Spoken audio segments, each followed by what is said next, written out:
Halo guys, kembali lagi dengan gua Fandi. Kali ini gue mau unboxing dan mereview sedikit keyboard mechanical yang lagi viral dari JDID karena mereknya tuh Cina tapi mempunyai samaan 1:1 dengan Keychron K2 version 2 dari bentuk, warna, packing, dan juga nama device-nya. Dan yang bikin menarik lagi, harganya lebih murah 50%. Daripada lama-lama, langsung aja kita lihat unboxingnya. Di sini kita bisa lihat ya, dari packing dan desainnya benar-benar sama banget sama Keychron, cuman bedanya di sini tulisannya tuh semuanya Cina.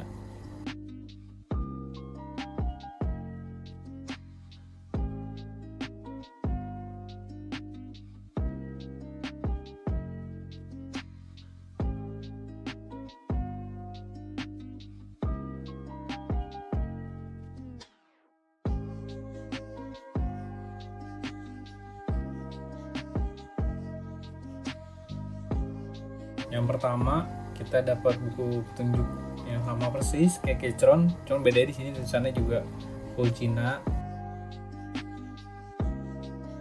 Lalu kita dapat juga kabel Type C, ini juga persis banget ya kayak Keychron punya.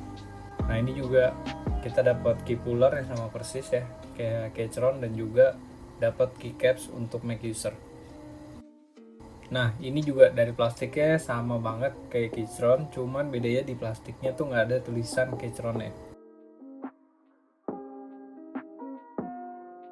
Nah ini dia penampakan dari keyboard Keychron Cina yang harganya lebih murah. Gimana menurut kalian? Benar-benar sama kan kayak Keychron K2 versi 2?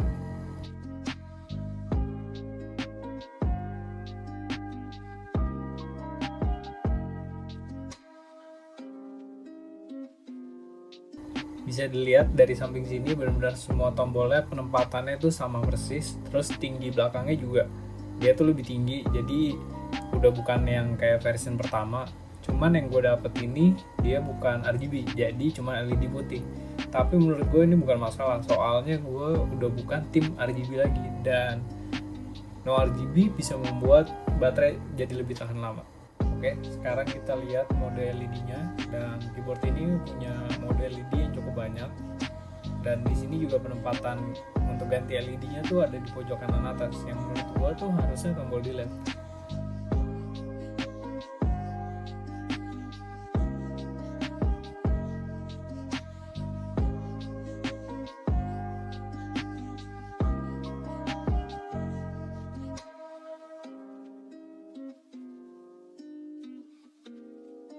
Dan untuk matiin LED-nya tuh kita harus adjust dari terang gelapnya LED, jadi tinggal diturunin aja gelapnya sampai LED-nya mati. Nah untuk switchnya di sini, keyboard ini menggunakan Gateron Brown yang di saat beli tuh kita nggak bisa pilih mau red switch atau blue switch. Tapi sayangnya keyboard ini tidak hot swap. Ini dia penampakan PCB-nya yang ada di bawah spacebar bertulisan Keychron K2, yang bikin makin yakin kalau ini sebenarnya tuh keyboard Keychron K2. Cuman mungkin keyboard ini di rebrand atau belum dimerekin Keychron, makanya harganya lebih murah. Nah untuk keyboard ini beratnya termasuk ringan dan case-nya ini dari plastik, tapi pas gue coba bend ini keyboard cukup kokoh dan juga keras. Lalu untuk keycapnya di sini menggunakan cherry profile. Oke, sekarang kita langsung aja coba keyboardnya dengan mode Bluetooth. Yang pertama, kita langsung aja klik F1 atau 2 atau 3 dan tunggu sampai nama device-nya keluar. Bisa dilihat ya kalau nama device-nya ini Keychron K2. Dan langsung aja kita dengar suara dari keyboard ini.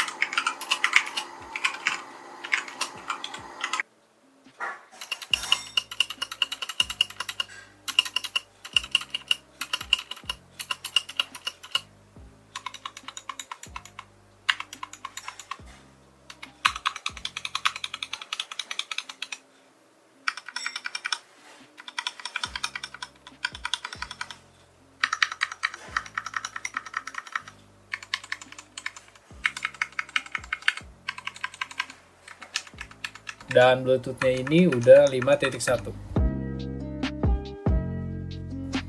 Jadi gue beli keyboard ini di JDI Global dengan harga 670 ribuan dan ongkos kirim 70 ribuan. Jadi total sekitar 740 ribu dan paket gue datang dalam waktu 10 hari. So, gimana menurut kalian? Apa keyboard yang berharga 740 ribu ini worth untuk jadi pesaing Vortex FX8 yang baru keluar kemarin? Coba tulis di kolom komentar di bawah ya. Dan jangan lupa untuk like dan juga subscribe biar gue bisa bikin video-video yang lainnya.